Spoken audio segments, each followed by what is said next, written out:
When you think of travelling to Australia, the first thing you probably think of is the dangerous wildlife. Venomous snakes, crocodiles capable of snapping their jaws with 5,000 pounds of force per square inch, or the potentially fatal poisonous spiders that are actually present in many contemporary Australian households. And if that wasn't dangerous enough, you have the blistering heat and drought problems that could leave you dehydrated or dead. Fortunately, what I've described couldn't be further from the truth of what you should expect when you travel to this amazing land. Assuming, of course, that you're part of the 99% who will be travelling Australia's coasts. If you're travelling through the outback, then this video isn't for you. Outback living and city living are two very different worlds in Australia, and it's important to understand the difference before travelling here. Hi, my name's Jacob, and I'm filming this in Perth, Western Australia. It's actually the most isolated capital city in the world. So if you came here, you could say you've been to the most isolated capital city in the world. Right now, we're at a well-known capital tourist spot called Kings Park, which overlooks the city here.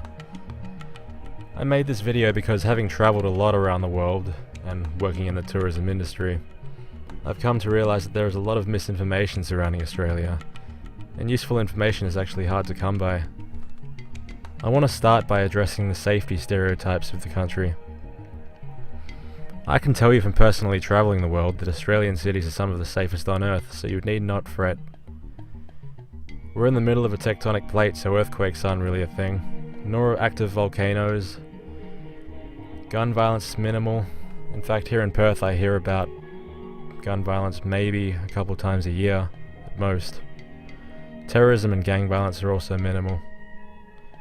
You won't have to worry about crocodiles really unless you travel to the Northern Territory.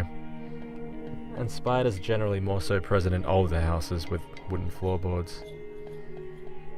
Snakes generally stay away from civilization and noise. You probably won't be facing any kangaroos attempting to box with you either. In fact, kangaroos generally aren't present in any major cities in Australia, apart from Canberra really. But you can easily see them if you simply drive about 20 minutes towards the city's outer limits. But I'd recommend you be responsible. They're not necessarily dangerous, just make sure that you aren't getting too close to their young when there's a protective mother or father around. Now that I've gotten some of that out of the way, I'd like to talk a little bit about the people you might encounter here. Australian people are generally very social and will want to be your friend, but I would highly recommend that you understand what we're like before you come here. The Australian personality is very different to what you might encounter in the rest of the world, and I plan on making a video specifically about the Australian personality later on. I'll provide the link when I do. In the meantime, I recommend that you at least learn some of the slang that we use here. We've developed kind of an Australian English here that can be hard to understand, and none of it makes any sense, so I'll provide a link in the description that might help you understand.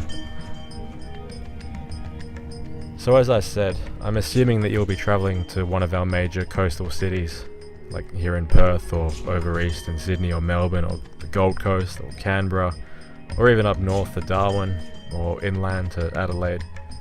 Although most of the people with limited resources and time will only travel to Perth, Sydney, Melbourne and Brisbane. Unfortunately, Australia is kind of a difficult country to travel, but well worth it. Interestingly enough, some of the best things to see and do aren't in the major cities themselves, but surrounding them. In fact, if you go to the downtown area of Perth, you might be disappointed to learn it's actually not that big or interesting. For that reason, I'd recommend that you rent a vehicle so you can travel the coast with more ease and stop at some of the sites, which include cliffs, rock formations, jetties, caves, waterfalls, and tens and thousands of miles of crystalline beaches. The beautiful thing about Australia is that many of these things are free, with free parking, and it's not difficult to find a picture-perfect beach and literally be the only one there.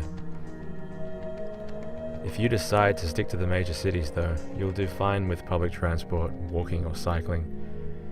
Just do your research, and remember there's a lot of absolutely amazing stuff to see here in Australia, but there's a whole lot of nothing too. Speaking of which, when you come here, the first thing you'll probably notice, besides the great weather, is that Australia is very clean and well maintained. From the roads to the buildings, to the train tracks, to the cars, and that's because the money spent by the government here is usually spent on the cities. The benefit to having a whole lot of nothing in the outback is that the money can be focused and well spent. Our infrastructure is simple but clean and reliable. So far I've spoken about visiting the coasts. Interestingly, most Australian residents enjoy getting away to smaller cities for their vacations. Here in Perth, it's very common for locals to enjoy a holiday going south, driving down to some of our smaller coastal cities and wine regions, which, as I said, is great to do if you have a car, and especially if you enjoy nature. But while you're in the cities, it's much like traveling anywhere else. Use Yelp to get your restaurant reviews, take pictures of your classic tourist spots. It's worth pointing out that in most countries, when you get out of major cities, things get cheaper. But in Australia, it's the opposite. Things generally are more expensive in rural areas, so I recommend doing your shopping in the cities or surrounding the cities. I highly advise against shopping in fuel stations or truck stops. In Australia, these places are always overpriced. Do your shopping in our local grocery chains like Coles, Woolworths and IGA. I hope this video gave you some food for thought and unconventional wisdom for your visit here to Australia. I try to give you some advice through the eyes of a tourist. If you're still on the ropes about whether or not to visit Australia, I would highly recommend that you do. The worst part really is the flight. Just do your research on local attractions and also the weather. Remember, our summer can be harsh, and so can our winters. Travel guide Lonely Planet named Fremantle, Western Australia as one of the top 10 places to visit in 2016. Fremantle's only about 15 miles away from Perth. It's easily accessible via bus or train. It's in Fremantle that you'll find the classic architecture and the art scene and the craft beer and the rich culture. Its history actually dates back to 1829. Fremantle Historical Bus Tours is the only bus tour in the area. It's a family-owned business that have been in the area for over 50 years and can let you know some of the secrets and travel advice that you won't find anywhere else. And I mean anywhere. I put a link to our stuff down there in the description. If you'd like to contact me about the tour or any further travel advice for Australia, please don't hesitate to contact us. Thanks.